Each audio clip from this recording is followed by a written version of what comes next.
국가정보원이 21년 만에 대외안보정보원으로 명칭이 바뀝니다. 국내 정보와 대공수사권이 직무범위에서 제외되는 등 역할도 대폭 축소되는데요.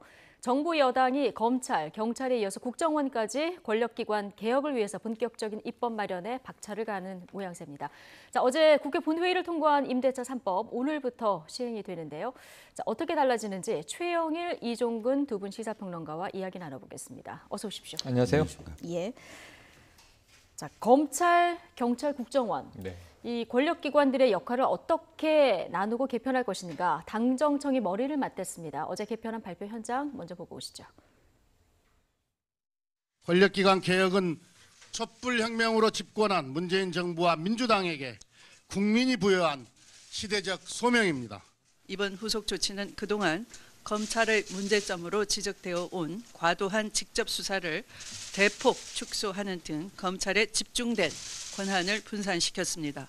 국내 정치 개입 근절을 실천하고 있지만 이러한 개혁 조치가 불가역적으로 완성되기 위해서는 국가정보원법 개정이 반드시 필요합니다. 네, 먼저 국정원 명칭이 21년 만에 바뀝니다. 네. 대외안보정보원. 네. 말 그대로 대외안보하고 정보 기능에만 충실하도록 이렇게 맞습니다. 바뀌는 거죠. 그런데 이것이 이제 지금 시행을 앞두고 있다 보니 새롭게 느껴지지만 사실은 문재인 정부 초기부터 국정원의 이 국내 사정 역할은 빼야 한다. 네. 그래서 IO 국내에 주로 이제 이 정보 수집 요원들을 일컫던 말인데요. 다 없앤다. 실제적으로 국내 파트는 사라졌습니다. 주로 대외 업무를 하는 것으로 바뀌어 있죠. 그럼에도 불구하고 이번엔 아예 명칭까지 바꾸면서 고치겠다. 예. 아까 말씀하신 대로 검, 경, 국정원 여기에 사실상 사정기구, 사찰기구가 기무사도 있었습니다. 아, 그렇죠. 최근의 역사까지 이 세월호에서 민간인 사찰한 게 드러나기도 했죠. 기무사는 이번 정부에 들어와서 해체됐어요. 군사안보지원사령부로 명칭이 바뀌었고 그 마지막 기무사령관 남영신 사령관이 이 초대 군사안보지원사령관이 됐다가 지금 이제 지상군 사령관이 됐는데요. 이번 정부 들어와서 그런 해체 작업들, 이 변화의 작업들이 있어 왔던 겁니다. 그래서 원래 국가정보원은 이제 고쳐질 예정이었는데 명칭까지 아예 바꾸면서 국내 파트가 이제 사라지게 된 것으로 지금 박지원 국정원장이 어쩌면 마지막 국정원장이자 초대 대외안보정보원의 원장이 되는 것이죠. 그렇군요. 그러면 지금까지 문제가 됐었던 국내 정치 참여 부분이라든가 민간인 사찰 우려 이런 부분들은 좀 줄어들게 되는 이런 원천 차단이 될 것으로 전망이 됩니다. 상황인데요. 국내 정보하고 대공수사권 이 업무는 경찰로 넘어가는 거죠, 그럼? 네, 그렇습니다. 일단 그 수사권 자체는 경찰의 안보지원국이라든지 지금 경찰 내에서도 원래 이 대북 관련해서 수사를 해오던 곳이 있었습니다. 정보국이 있었지만 그것을 좀 더 확대하고 이 명칭도 바뀌어서 아예 그러니까 국정원이 갖고 있었던 기능을 아예 통째로 지금 경찰이 흡수해서 이제부터 시행하는 것으로 되어 있고요. 물론 그런데 이제 정보는 그러니까 뭐 대북 관련해서 북한 관련해서 정보는 계속 뭐 수집을 하는 것으로 그렇게 되어 있습니다. 이건 문재인 대통령도 사실 공약으로 말씀을 하셨고 예를 들어서 CIA가 이 정보는 수집하지만 그러나 실질적으로는 이런 어떤 조사하고 또 거기에 죄를 부여하고 기소하고 하는 부분들은 분리돼 있다 하시면서 이렇게 지금 공약대로 거의 시행이 되는 것 같습니다. 그런데 이제 일단 우려되는 부분 딱 한 부분이 있어요. 예를 들자면 그것이 기능이 완전히 분리가 됐을 때 정보를 수집하고 이 관리하는 어떤 상황 속에서 예를 들어서 간첩이라는 어떤 상황이 있었을 때 놓여 있을 때 지금까지 국정원에서 갖고 있었던 인적인 어떤 활용이라든지 혹은 그런 노하우라든지 이런 것들을 경찰이 그대로 다 흡수할 수는 없을 것이다. 그리고 또 어떤 그런 간첩이라는 것이 한 사람이 아니라 계속 네트워킹이 되고 있고 또 몇십 년 동안 사실은 이중으로 이렇게 관리를 하는 어떤 부분들도 굉장히 많기 때문에 그런 부분에서 경찰이 그대로 인수했을 때 허점들은 어떻게 보완할 것인가 이런 우려의 목소리는 사실 정부 파트에서도 지금까지 좀 나오고 있는데 거기에 대해서 경찰이 또 많은 어떤 보완책을 지금 내놓고 있는 것으로 보입니다. 아직은 아니니까 좀 지켜봐야 되는 거고요. 국정원에 이어서 검찰 권한 대폭 축소가 됩니다. 직접 수사 가능한 범위가 일단 6개 분야로 한정이 되는 거죠? 그러니까 6개 분야라는 게 우리가 지금 알고 있는 바 선거 이 관련 사건이라든가 혹은 이제 이 안에 마약과 사이버 범죄가 포함되어 있는 게 경찰하고 지금 약간의 갈등의 예. 여지가 남아 있어요. 그럼에도 불구하고 부정부패라든가 우리가 알고 있는 뭐 대형 사건들 과거에는 주로 중수부가 했던 급 정도의 사건들만 네. 이 수사를 직접 검찰이 할 수 있고, 그러니까 뇌물의 경우에도 고위공직자가 한 3천만 원 이상의 뇌물이 오갔다. 예. 이런 정황이 포착되면 이제 수사하게 되고, 그리고 이제 금융사건도 한 5억 원 이상의 이 예. 규모, 탈세라든가 횡령 이런 부분에 있어서만 들어가고 나머지는 또 경찰에게 이관해야 되는 문제들이 있습니다. 예. 마약 범죄 같은 경우는 저 부패 범죄에 예, 포함이 돼 있는 포함이 거죠. 되는 거고요. 네, 사이버 사이버 범죄 같은 범죄도 경우는 이제 이 대형 경제 참사 범죄나 범죄. 대형 참사 범죄에 예. 연결될 수 있는 거죠. 예. 사이버 범죄는 여러 군데 붙을 수 있는데 경제, 선거, 대형 참사 다 그러네요. 들어갈 수 있어요. 예. 그리고 이제 방산 범죄, 주로 이제 방위 사업 관련해서 뭐 정보를 빼돌린다든가 혹은 이제 이 부당한 돈을 받는다든가 그리고 여기 산업 스파이도 포함이 됩니다. 그래서 저런 6가지의 주요 핵심 범죄들은 검찰이 수사권을 갖지만 나머지는 모두 경찰에 이관하라. 이게 예. 이번에 결정 사안입니다. 예. 자, 세부적인 기준도 좀 나왔는데 부패 범죄는 뇌물 액수로 보면 3천만 원 이상, 그리고 특가법 기준으로 보면은 5억 이상의 공직자 범죄에 대해서만 직접 수사 가능하도록 돼 있고요. 4급 이상 공무원이 세상에. 해당이 되는데, 자, 그런데 5급 이하는 이제 경찰에서 수사를 하는 걸로 돼 있고요. 그리고 3급 이상은 이제 공무원은 공수처로 넘어가는. 네. 그러면은 검찰이 수사할 수 있는 거는 4급 공무원만 가능한 이런 상황이 되는 건가요? 네, 그렇습니다. 그런데 이제 사실 수치로 봤을 때 4급만 검찰이 한다는 그 4급이라는 것이 어떤 기준일까? 예. 물론 이제 3급 이상이라는 건 고위공직자라고 할 수가 보통 있을 것이고 또 5급 정도를 하나의 어떤 경계선으로 공무원 전체 직급을 놓고 봤을 때라고 본다면 사실 검찰 내부에서 불만은 이겁니다. 그러니까 고위공직자에 대한 어떤 수사를 검찰에서 이제 그 공수처로 빼내는 건 좋고 또 경찰의 어떤 권한을 더 강화하는 것은 좋으나 이런 어정쩡한 그러니까 모든 것이 다 원칙과 기준이 명확하게 있어서 그것들이 역할이 분담이 돼야 되는데 검찰을 굳이 4급만 하라라는 그 4급이라는 의미가 그렇게 불확실하다는 것이죠. 예. 어떤 의미에서는 그래서 도리어 더 정확하게 그러면 공수처가 예를 들어 4급 이상을 하고 5급 이하는 경찰이 하고 예. 공무원에 대한 어떤 수사를 부패에 대한 수사를 하지 않으면 도리어 더 그게 원칙적일 텐데 4급만 하라라는 것이 상당히 애매하고 좀 원칙이 모호하다라는 게 검찰 내부의 목소리. 예. 그럼 검찰이나 경찰이 만약에 기업인이나 다른 사람 조사하다가 네. 연루된 정치인이 나왔어요. 그럼 이건 어떻게 되는 겁니까?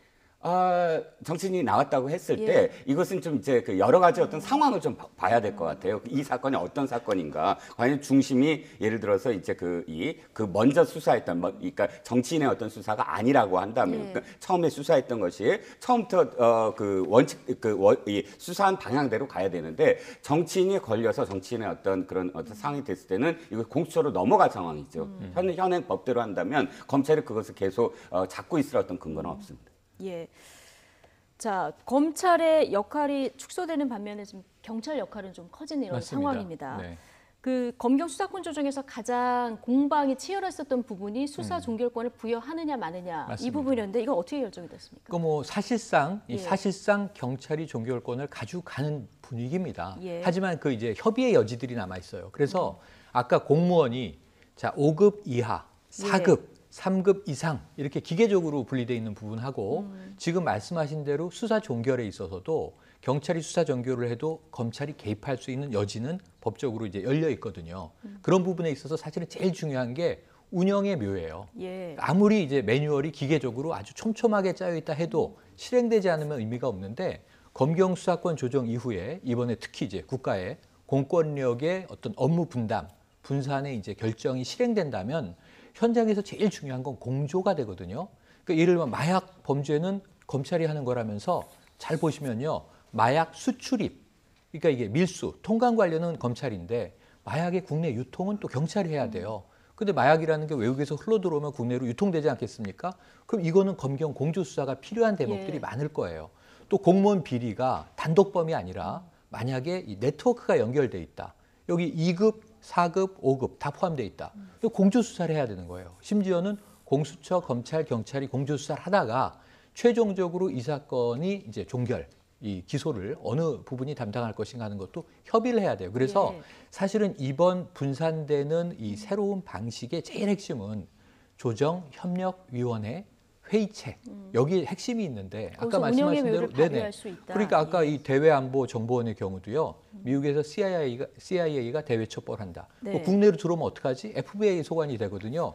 그럼 계속 문제가 공조가 잘 되면 수사의 성과가 나는 것이고 공조가 이 팀 간의 알력으로 비화되면 사실은 뭐 다 된 밥에 코가 빠지는 예. 수사가 나올 수도 있는 거죠. 예. 그래서 이런 부분들에 있어서는 저는 앞으로 시행착오의 과도기를 우리가 꽤 겪게 될 텐데 사례마다 얼만큼 공조와 유기적인 협력과 협조가 잘 이루어지는가. 예. 그래서 지금 검경이 수직적으로 돼 있다가 수평적으로 바뀌는 예, 거지 않습니까? 협력 관계로 전환하겠다 이렇게 이럴 되겠죠? 때 갈등이 많이 터져 나오거든요. 예. 이 부분을 검경이 정말 현명하게 잘 안착시킬 예. 수 있는 노력이 필요하다고 봅니다. 뭐 운영의 묘를 발휘하면 된다 말씀해 주셨는데 자 그러면 경찰은 지금 국정원에서 띄어져 나온 권한도 가져가게 되고요. 맞습니다. 그리고 지금 수사 범위도 확대가 됩니다. 네. 그리고 1차 수사권도 가지고 오고 수사 종결권도 검찰의 권한도 오게 되는 그렇죠. 거죠. 가져오게 되는 거죠. 그러면 이렇게 비대해진 경찰에 대한 통제 장치는 어떻게 마련합니까? 네, 그 이제 경찰이 그동안 많이 이야기해왔던 부분입니다. 경찰 조직 스스로가 성숙화돼야 된다. 근데 지금 검찰이 2천여 명이에요. 우리나라 검사를 다 대한민국 검사를 합쳐도 2,200여 명이란 말이에요. 예, 경찰의 경우에는 10만 명이 넘습니다. 그렇죠. 인원이 거기다 일단 많죠. 그런데다가 앞으로 자치경찰, 행정경찰, 수사경찰 거기에 국정원의 역할도 가져와야 되잖아요. 국내 대공 업무 이런 것들을 하면 경찰 조직이 비대화될 수밖에 없고 경찰 조직의 내부의 영역이 상당히 또 세분화될 수밖에 없습니다. 그럼 어찌 보면은 이 경찰 조직을 누가 통제할 것인가 이런 부분에 있어서 굉장히 중요한 문제들이 이제 대두되게 될 텐데요. 사실 경찰 내부에서는 예. 조직적으로 이러한 문제를 상당히 오랫동안 우리는 숙고해 왔고 여러 가지 장치들을 만들어 왔다. 예. 이제 그러한 이제 입장을 밝히고 있지만 네. 사실은 실행될 때는 또 부작용이나 그동안 예측하지 못했던 일이 터지게 돼 있거든요. 예. 우선 무엇보다도 경찰 조직이 이러한 이제 비대화된 부분들을 효율적으로 운영할 수 있도록 또 세부적인 방침들이 앞으로도 만들어져야 될 것으로 예. 보고 관련된 이제 이 연구 노력들이 계속 필요하겠죠. 예, 일단 당정청이 내놓은 거는 통제 장치는 국가 경찰과 이제 자치 경찰을 분리한다 네, 이 구분하게 안인데 돼 있습니다. 여기서 어떤 점들이 또 좀 세부적으로 마련이 돼야 될까요? 일단 저는 가장 중요한 것이 경찰의 중립성이 가장 중요하다고 봅니다. 네. 즉 무슨 말씀을 드리고 싶냐면 검찰과 경찰의 차이는 경찰은 어쨌든 행안부의 어떤 직속 소속이 돼서 국가의 하나의 공무원으로서 그대로 이 명령을 따라야만 되는 어떤 상황입니다. 그리고 10만 명이나 되니까 이 정보의 어떤 뭐랄까요 관리 이것이 굉장히 힘들어요. 그런데 검찰은 수도 적고 또 외청이 돼 있습니다. 그리고 권한도 많이 줘서 그리고 또 처음부터 어떤 이 정치적인 중립성 독립성 이걸 굉장히 강조를 하는 그런 기관이었거든요. 예. 그런데 지금 경찰은 사실 경찰청법이나 경찰공무원법이나 직무수행법에도 정치적 중립에 대한 어떤 처벌 조항이 없었어요, 지금까지. 이를테면 이번에 황운하 의원 됐을 때 황운하 대전지방경찰청장이었잖아요. 그런데 그 경찰청장의 직위를 아직 내려놓기 전에 출판 예. 기념회 같은 걸 했어요. 출판 기념회는 보통 정치인들이 정치 나가기 직전에 하는 거 아닙니까? 그런데 거기에 대해서 또 굉장히 논란이 많았는데도 불구하고 현행 경찰청 법에 경찰이 정치적 중립을 하지 않았을 때 적용할 수 있는 건 직권남용밖에 없는 상황이거든요. 물론 경찰 내부에서도 이 부분과 관련해서 정치적인 어떤 중립, 정치적인 독립을 위한 어떤 법 개정을 계속 추진하고 있습니다. 그래서 저는 그게 가장 지금 원칙적으로 굉장히 중요한 부분이다라고 생각을 합니다. 중립성을 해하지 않도록 예, 이 부분을 중요하게 봐야 된다는 말씀을 해주셨는데요. 어쨌든 지금 검찰개혁의 대의 안에서 지금 검경 수사권 조정도 이루어지고 있는 이런 상황인데요. 검찰개혁 뭐 대다수 국민들의 열망입니다. 지금 추진이 되고 있는데 그런데 지난번에 법무검찰위원 개혁위죠. 네. 개혁위원회에서 내놓은 총장 지휘권 네. 분산 관련해서도 법무부 장관이 총장 지휘권을 분산해서 이걸 법무부 장관이 서면 지휘한다 이런 네. 개혁 권고안을 내놓지 맞습니다. 않았습니까? 이런 권고안들에 대해서 방향이 제대로 가고 있나 여기에 대해서 의문을 표시하는 분들도 좀 계세요. 대표적으로 여권 인사죠. 김기식 전 금감원장. 이게 94년부터 참여연대 그 사법감시센터에서 검찰 개혁안을 논의했는데 그동안 논의했던 방향하고 좀 엇박자가 하나는 아니다 이렇게 보고 네네, 이게 어떻게 되는 거냐면요. 예. 우리의 지금 현재 이 공권력의 제도가 독일식 제도가 일본으로 이식이 되고 일본식 제도가 우리 일제 강점기부터 지금 안착이 돼 있던 우리의 법 체계 자체가 이제 일본식 법 구조를 따라가고 있다. 이렇게 법조인들이 말씀을 예. 하시는데 지금 현재 검찰 개혁의 방향은 약간 미국식 제도가 들어오는 것으로 이해하면 됩니다. 미국은 연방 검찰이 있는데 예. 이 연방 검찰에는 검찰총장이 없어요. 법무부 장관이 검찰총장이에요. 예. 쉽게 말씀드리면 그 대신 법무부 차관 역할을 하는 부장관이라고 하죠. 미국에서는 이러한 제도로 연방 검찰이 구성돼 있고 주에 자치 검찰들이 다 있는 거죠. 주별로. 그런데 주에 검찰총장이 있어요. 그런데 이 총장들은 직선으로 뽑습니다. 유권자들이 우리로 치면은 교육감과 비슷한 구조라고 볼 수 있는데 지금 참여연대가 문제 제기를 한 건 뭐냐면 그렇다면 검찰의 자치권도 강화되어야 한다. 이 참여연대는요, 이 미국식 방식을 더 적극적으로 도입하라는 거예요. 선출로 뽑아야 한다라는 이야기를 하고 있어요. 근데 그것 없이 어찌 보면 기계적으로 지금 단순히 기존의 검찰총장에게 집중돼 있던 권한을 법무부 장관에게 이관하는 것처럼 보여지는 이제 발표이다 보니까 하부적인 부분의 이 개선은 없이 그냥 권한만 장관에게 가는 거네. 근데 이게 지금 현재 상황에서 보면은 예. 검찰총장의 직제와 법무부 장관의 직제에 있어서의 이 권한 조절이라기보다는 자꾸 우리가 현재 정치적인 상황 때문에 추미애 장관 대 윤석열 총장의 대립구도로 보다 보니까 이 정치적으로 해석되는 문제가 있거든요. 그래서 저는 참여연대의 제안은 앞으로 더 개선해야 될 부분을 분명히 담고 있고 예. 지금 이제 첫 출발일 뿐이지 완성된 제도로 보진 않는다. 예. 이런 의견을 더하고 싶습니다. 인물 대립 구도 때문에 좀 정치적으로 해석되는 측면이 맞습니다. 있다 이렇게 얘기해 주시는데 어떻게 보십니까? 근데 안타까운 건 이겁니다. 그 예를 들어서 조국 전 법무부 장관도 교수 시절에 굉장히 많이 2016년도인가요? 박근혜 정부 시절인데 주장했던 게 이거예요. 검찰의 가장 큰 문제는 뭐냐면 정권의 이 살아있는 어떤 권력의 수사를 제대로 하지 않고 눈치를 보면서 제대로 워치독 행사를 하지 못하는 것이다라는 그런 그 글을 썼었거든요. 그건 무슨냐면 정치적 독립이 우선돼야 된다라는 뜻이에요. 그런데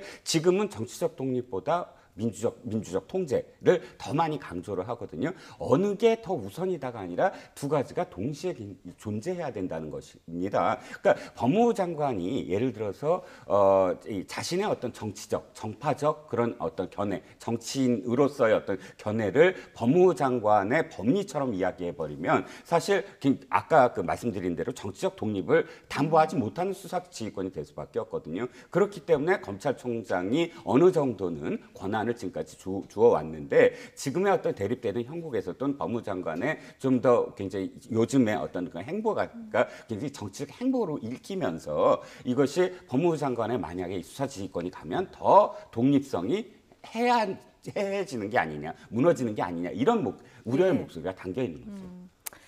어쨌든 뭐 다 권고안, 지금 개혁 네, 아닙니다. 네, 아닙니다. 확정안은 아니죠. 네. 지금 우려의 목소리들이 나오는 것들을 다 귀담아 듣고 네. 중간에서 좀 조정이 되지 않을까 좀 지켜보도록 하고요. 네. 요즘에 뭐 176석 여당의 일처리 속도가 굉장히 무섭습니다. 어제 국회 본회의에서 임대차 3법 중에 계약갱신 청구권제와 전월세 상한제가 통합당 의원들이 불참한 가운데 국회 본회의를 통과했습니다. 오늘 오전에 바로 임시 국무회의를 통과해서 오늘 바로 시행에 들어가게 되는데요. 그야말로 속전속결이죠.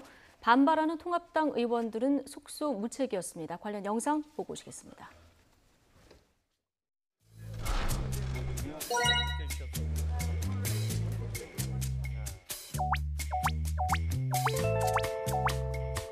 주택임대차보호법 일부 개정 법률안 대안은 가결되었음을 선포합니다.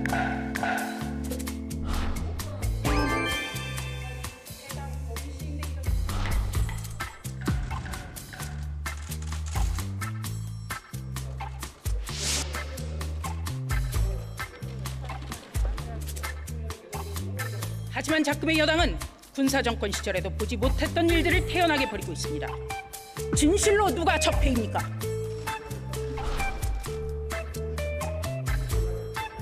오로지 정부안의 통과만을 목적으로 한 전형적인 통법부의 모습으로서 이런 일이 다시는 반복돼서는 안 된다는 점을 말씀드립니다.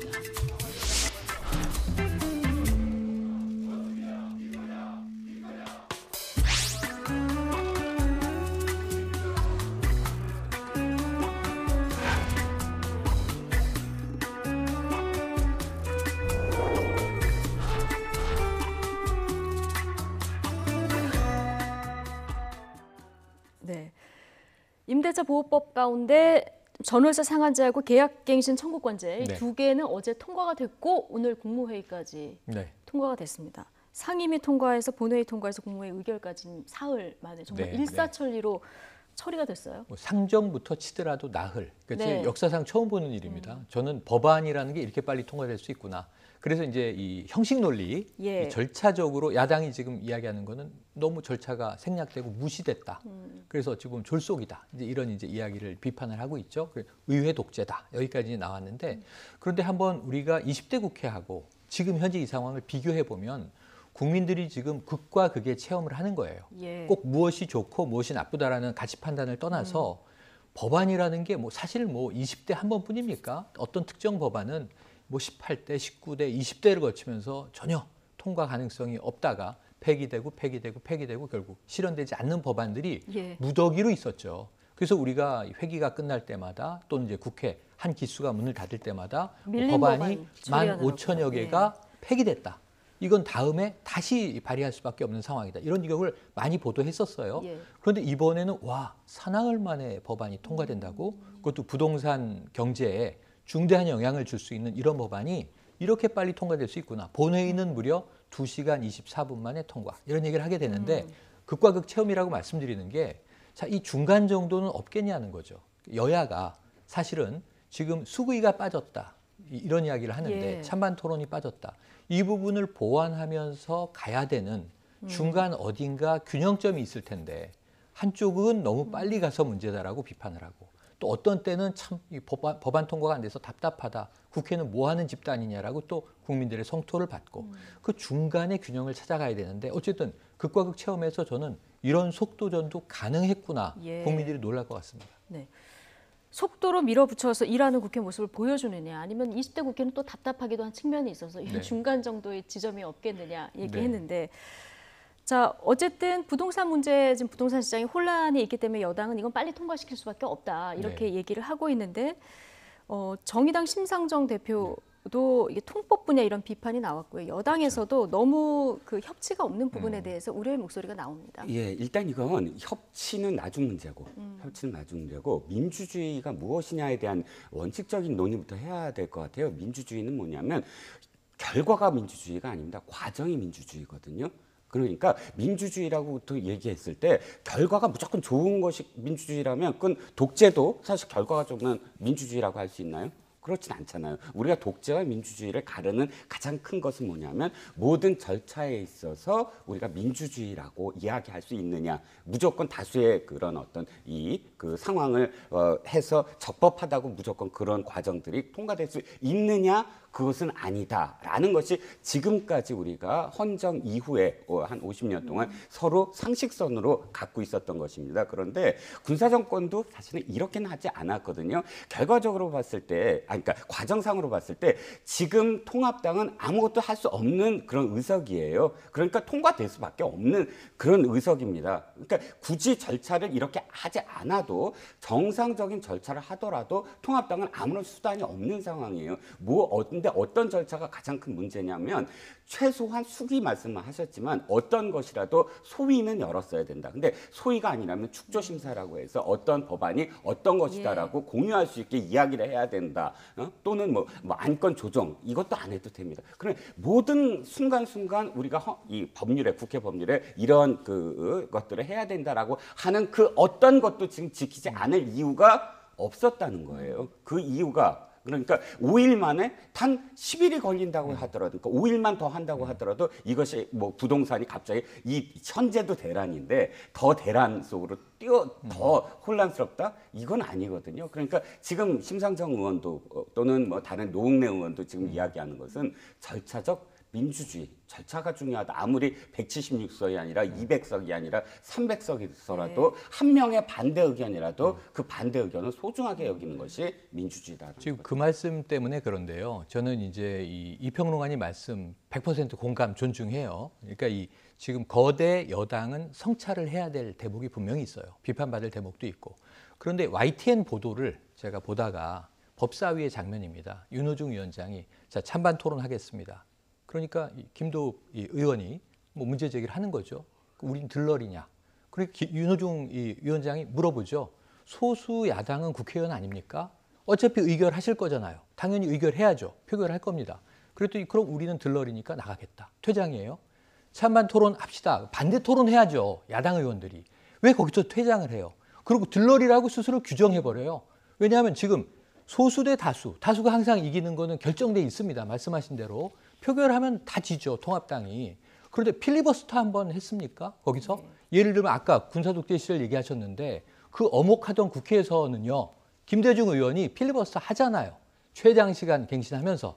60년대, 70년대. 그런데 문제는 지금 이 민주주의는 과정인데 저는 거대 여당에 대한 책임, 비판, 성찰 필요하다고 말씀 전제로 깔고 그다음에 야당은 야당 역할 했느냐. 지금 소수니까 우리는 할 게 없네? 그냥 자포자기, 무기력이에요. 그럼 이 반대의 이유를 거기서 반대 토론합시다. 그럼 반대 토론을 하루 이틀 하더라도 반대의 이유를 국민에게 설명해 주는 이야기를 하지 않고 왜 야당 의원 스스로 우리는 어차피 들러리 아닙니까? 그럼 항상 들러리겠네요. 앞으로 계속 들러리죠. 평론가님 말씀에 제가 그 이의를 하나 제기하면 법사위 이전의 상황들이 완전히 그건 다 인정을 하시잖아요. 무력화됐다. 법사위 이전의 상임위가 전혀 아무것도 안 했어요. 찬반 토론도 안 하고 그러고 나서 법사위로 올린 겁니다. 그 이전의 상황을 윤호중 그러니까 그 이전의 상황을 김도우 간사를 포함해서 항의한 건 법사위에서의 찬반 토론에 대한 항의가 아니고 소관 상임위의 모든 절차가 지금 이렇게 와서 법사위에 내놓고 반대 토론하라고 하는 것이 말이 안 된다는 것이고요. 필리버스터는 무력화됩니다. 지금 숫자로 필리버스터가 어차피 안 돼요. 5분의 3 해서 그 필리버스터 무효화시킬 수 있어요. 그러니까 제적 의원 5분의 3 찬성이면 필리버스터 중지가 가능하다는 거죠? 가능한데 지금 그것을 하는 건 어차피 그건 안 되는 것이고요. 그러니까 지금 야당이 이 상황 속에서 무엇을 안 했다고 비판하는 건 그러니까 물론 저도 뭐 야당이 좀 무기력한 거는 비판을 받아야 되겠지만 경중을 따져서 이걸 양비론으로 똑같이 놓고 비판할 것이냐 아니면 어디에 더 조금 더 매질을 할 것이냐 이 차이는 분명히 존재한다는 거죠. 앞서 저희가 통합당 회의실 모습 영상으로 잠깐 보셨었는데 뒤에 보면 백드롭에 감당할 수 있겠습니까? 문구가 적혀 있습니다. 백드롭 문구 통합당에서 자주 바꾸긴 하는데 이거 말고는 사실 통합당이 할 수 있는 전략도 지금 딱히 보이질 않아서 여당 견제위에서 그럼 통합당은 어떤 걸 할 수 있습니까? 이미 할 수 있는 걸 다 놓쳤죠. 이미 놓쳤다. 7개 상임위원장을 버렸잖아요. 생각을 해보세요. 국토위는 야당목. 원래 정해져 있었어요. 11대 7로 나눈다. 근데 법사위원장 하나를 잡으려고 못 잡을 게 뻔했거든요. 지금 수적으로 밀리는 걸 보면. 그럼 법사위를 끝까지 요구하지만 그것을 포기한다면 결국은 7개 상임위원장을 가져왔으면 그럼 국토위원회 혹은 또 다른 위원회들에서 소관 상임위에서 절차를 조금 더 야당이 끌고 갈 수 있었겠죠. 토론을 이끌어가든가 소위를 만들든가 축조심사를 하든가. 근데 그 부분에 있어서 위원장을 다 놔버리고 18개를 다 여당한테 줬단 말입니다. 그리고 지금 할 수 있는 거 감당할 수 있겠습니까? 어떤 감당이냐면 법안이 통과되면 지금 민주당은 급해요. 절박해요. 뭐냐면 열흘이나 닷새나 뭐 사흘이나 뭐가 다르냐면요. 전세가 매 순간 오르고 있는 거죠. 지금.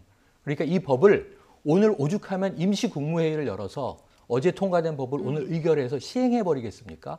근데 이 속도가 가능하다는 거에 국민이 놀라는 게 이렇게도 할 수 있었는데 왜 4년 내내 아무것도 안 하는 국회였을까? 과거에는.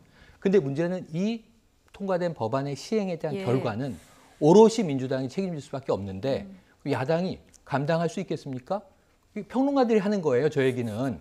야당은 지금 그 얘기를 할 때가 아니고 어떻게 감당 못할 것이며 그때 우리는 어떤 대안 조직이 될 것인지를 국민들에게 컨텐츠로 얘기해야 되는데 아니 여당이 잘못하는 거를 논평할 거면 방송에 나오시지 왜 국회에 가 계시냐고요. 상임위원장 자리를 안 받은 것부터 패착이었고 저런 백드롭 전략이 될 수 없다는 얘기해 주셨는데 그렇다면 통합당이 앞으로 어떻게 전략을 세우는 것이 좋을까요? 현명할까요? 그 평론가님 말씀에 답이 있었습니다. 지금 그 오롯이 민주당이 감당해야 될 몫이다라고 말씀하셨는데 사실은 이미 전세값은 2개월 전부터 들썩이고 시작했고 1개월 전 모든 경제지에서 얼만큼 폭등하고 있다는 게 다 나왔습니다. 그래서 그래서 제가 5일이나 10일이나에 대한 말씀을 드린 거고요. 그건 지금 이미 시장에서는 5일 남으면 5일 남은 대로 올리는 것이고 10일 남으면 10일 남은 대로 올리는 것이에요. 그러니까 그 차이가 크지 않고 말씀하셨듯이 그것을 오롯이 감당해야 되는데 그 감당이 안 될 정도로 사실은 부작용이 클 것이다. 그러면 이제 통합당은 어차피 지금 국회 내에서 이런 법안들을 저지할 수 있는 그런 부분은 없어요. 그러니까 계속 그 대안이 없다고 하시지만 중요한 건 이 워딩, 멘트를 세게 날릴 때는 사람들이 주목을 하는데 대책을 내놓을 때는 주목을 안 해요. 이미 부동산도 지난주에 다 발표를 했습니다. 어떤 대안을 내놓게 돼 이 당이. 저는 그 뭐 다 찬성을 하는 건 아니지만 그 대안들이 분명히 하나의 어떤 그 논쟁이 벌어질 것이다. 그래서 그 논쟁 속에서 유권자들은 다시 판단을 할 것이다라는 생각입니다. 예. 대책이나 대안에 대해서 조금 더 구체적인 안을 내놨으면 어땠을까? 뭐 이런 의견이 일면 뭐 담긴 것 같은데요. 근데 지금 두 분이 말씀해 주셨지만 어제 통과된 임대차 보호법, 우리가 생각하지 못한 부작용은 없을까요? 정치권에서도 우려의 목소리가 나왔는데요. 미래통합당 윤희숙 의원, 임대차 3법이 통과되면 우리나라 전세 제도가 소멸될 것이다. 이런 우려를 표하기도 했고요. 여당 쪽에서도 이번 임대차 3법 내용에 대해서 아쉬운 부분도 있고 안타깝지만 어쩔 수 없는 부분도 있다. 이런 반응도 나왔습니다. 함께 듣고 오시죠. 임대인에게 집을 세놓는 것을 두려워하게 만드는 순간 이 시장은 붕괴하게 돼 있습니다. 우리나라의 전세 제도는 여러분들이 모두 다 아시겠지만 전 세계에 없는 특이한 제도입니다. 고성장 시대에 그 금리를 이용해서 임대인은 목돈 활용과 이자를 활용했고 그리고 임차인은 저축과 내 집 마련으로 활용했습니다. 그 균형이 지금까지 오고 있지만 저금리 시대가 된 이상 이 전세 제도는 소멸의 길로 이미 들어섰습니다. 그렇게 되는 거군요. 그 2+2가 끝난 뒤에 신규 계약을 할 때는 그때는 집주인이 인상률을 마음대로 할 수 있는 건가요? 그 부분이 좀 아쉬운데요. 신규 이제 계약 기간이 2+2로 해가지고 끝났을 때 신규 계약일 때는 집주인이 마음대로 할 수 있습니다. 매물들 전세가가 일제히 폭등하고 있다는 얘기가 들립니다. 그거는 참 이번 법이 그 부분도 참 안타까운데요. 또 하나는 이제 전세 매물이 월세로 바뀌고 있는 현상인데요. 그 부분에 대해서는 어쩔 수 없죠. 꾸준하게 최근 수년간 전세가 월세로 바뀌어 오고 있는 그러한 일들이 있어 왔습니다. 계속 지속돼 왔던 현상들이고요. 네. 집주인들이 이제 월세로 돌리는 비율이 늘어날 것이다. 근데 그 부분은 좀 어쩔 수 없는 현상이죠. 이 얘기도 들었고요. 전세 시장이 독특하게 우리나라에만 있는 맞습니다. 제도로 알려져 있는데 이게 서민들에게 어떻게 보면 좀 내 집을 사기 전에 전 단계로서의 주거 대책으로 좀 좋은 순기능한 측면이 있거든요. 그럼요. 저도 전세 전세를- 시장이 씨가 마를 것이다. 통합당에는 이런 그 우려도 아니 저만 해도 이 아이들을 키우면서 20년 동안 전세를 산 거예요. 그러다 이제 대출을 끼고 결국 이제 더 나이 들기 전에 무리하게 한번 사서 빚을 갚아보자. 그래서 대출 받아서 사면 그건 자가명이 월세인 거죠. 이자를 매달 내야 되니까. 그런데 문제는 지금 윤희숙 의원의 이 분석은 매우 정확해요. 임대차 3법 때문에 전세가 소멸되는 게 아니에요. 저금리 때문에 소멸되는 거예요. 집주인이 만약에 전세 3억 보증금 받았다가 2년 후에 나갈 때 빼주면 물론 다른 세입자가 들어오면 그 돈을 돌려막게 하지만 문제는 아무 이익이 없단 말입니다. 지금은 이자 소득이 없기 때문에. 과거에는 이자 소득이 좋았기 때문에 목돈을 전세로 받으면 월세 받는 것과 같은 개념의 수입을 얻었던 거예요, 건물주가. 근데 지금은 보증금이 아무리 커도 월소득을 거기서 뺄 수가 없어요. 그래서 다 전월세로 이제는 보증금을 낮추고 월세 개념으로 바꾸고 있는 시장의 흐름이에요. 그러니까 전세 찾기는 힘들어요. 정말 입주자가 안 나오는 외진 동네 외에는 역세권, 전세 없습니다. 전월세지. 그런 면에서는 이미 흐르고 있던 트렌드인데 임대차 3법 때문에 전세가 소멸되는 것은 아니라고 말씀드리고 싶습니다. 알겠습니다. 어쨌든 정부, 지자체, 국회에 지금 부동산에 대한 대책은 제대로 내놔야 된다. 뭐 여기엔 다 일치를 하는 것 같은데 어제 이재명 경기도지사가 토지거래 허가제를 유력하게 검토한다 이런 얘기를 했는데 이 부분은 어떻게 보십니까? 네, 일단 토지거래 허가제가 있긴 있죠. 예. 왜냐하면 지금 각 구에서 강남 4구, 예를 들어서 강남 4구는 토지거래와 관련돼서 허가를 받게 돼 있습니다. 예. 그런데 이제 지금 경기도에서 도 차원에서 뭐 완전히 허가를 받게끔 만들겠다는 것이죠. 근데 이 부분과 관련해서는 어쨌든 좀 이 헌법적인 어떤 가치, 그러니까 모든 재산은 보장돼야 된다 이런 어떤 부분도 있는데 논쟁은 계속 될 겁니다. 이재명 지사 아마 이것만이 아니라 뭐 보유세라든지 각종 기본소득 등 이 부분과 관련해서 특화된 자기 브랜드로 만들려고 하는 게 아니냐 이런 생각이 좀 듭니다. 예, 오늘 이재명 경기도지사 지금 대법원 판결 이후에 거침없는 발언들을 이어가고 있는데 이제 곧 더불어민주당 당대표를 뽑는 전당대회 앞두고 있죠. 그렇죠. 그런데 전당대회 출마자보다 이재명 지사에게 지금 스포트라이트가 더 쏠리는 이런 느낌입니다. 어제는 차기 대권 1, 2위 유력 주자들이죠. 이낙연 의원과 이재명 지사가 만났는데요. 어떤 얘기들이 오가는지 잠깐 듣고 오시죠. 문재인 대통령님 국정도 정말로 잘 보필하시고 또 국정도 잘 이끌어 주셔서 제가 국민의 한 사람으로서 정말로 감사하게 생각합니다. 이 지사님의 지도 아래 때로는 국정을 오히려 앞장서서 끌어주시고 또 여러 좋은 정책 제안도 주시고 해서 국정에 큰 보탬이 됐습니다.